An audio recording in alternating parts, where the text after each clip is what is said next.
Okay, these are going to be the videos for the Algebra 1 Unit 2 final or Unit 2 exam final.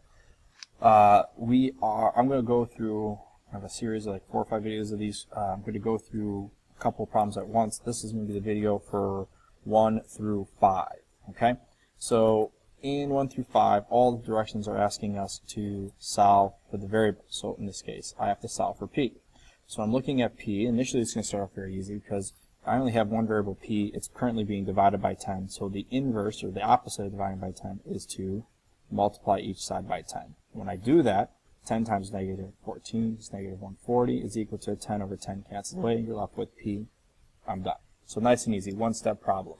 Number 2 is very similar because here's v. I'm trying to get v by itself. And the first thing I'm going to notice is I have this negative 18 here. I'll have to get this away first. So the opposite of negative 18, or the inverse of negative 18, is to add 18. I add it to the left side. I have to go across the equal sign. I add it to the right side. This cancels away. The whole negative v comes down. I'm left with negative 21 plus 18, or negative 3. So I'm almost done, but the problem is I have this negative in front of the v. So I have to divide each side by negative 1. These two negatives cancel out. You're left with v. Negative, negative makes it a positive 3. In number 3, okay, we're dealing with this plus and negative. Well, plus and negative is another way of just saying minus. So if I want to get the n by itself, I have to do the opposite of the subtraction of 8, which is to add 8. So this would cancel. 6 plus 8 is 14 is equal to n. And in number 4, again, I have negative, negative. Well, a negative, negative is really a positive. So if I want to get x by itself, I have to do the opposite of adding 1. Subtracting 1, 14 minus 1 is 13, and that equals x. So the first 4, very straightforward, 1.5 step problems. Now we get to number 5 and 6. Now we have some more steps than that.